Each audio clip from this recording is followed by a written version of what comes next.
أعوذ بالله من الشيطان الرجيم محمد رسول الله والذين معه أشداء على الكفار رحماء بينهم تراهم ركعا سجدا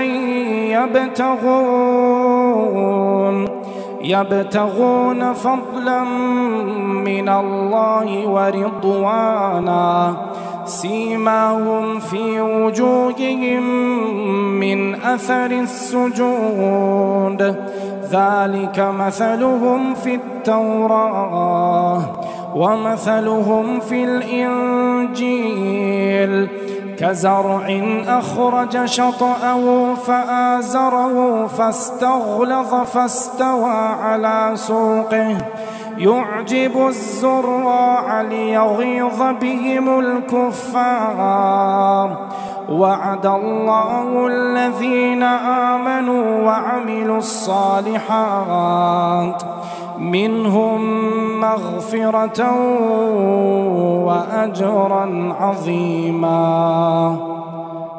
মুহাম্মদ সাল্লাল্লাহু আলাইহি ওয়াসাল্লাম আল্লাহ তাআলার রাসূল।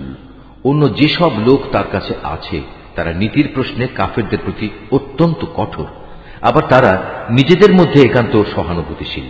তুমি যখনই তাদের দেখবে তারা রুকু ও সাজদাবনত অবস্থায় রয়েছে, আল্লাহর অনুগ্রহ ও তার সন্তুষ্টি কামনা করছে। তাদের বাহ্যিক চেহারায়ও এই আনুগত্য ও সাজদার চিহ্ন রয়েছে।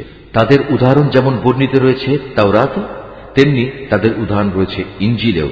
আর তা হচ্ছে যেমন একটি বীজ যা থেকে বেরিয়ে আসে একটি ছোট্ট কিশলয়, অতঃপর তা শক্ত ও মোটা তাজা হয় এবং পরে স্বীয় কাণ্ডের উপর তা দৃঢ়ভাবে দাঁড়িয়ে যায়। চারাগাছটির অবস্থা তখন চাষির মনকে খুশিতে উৎফুল্ল করে তোলে।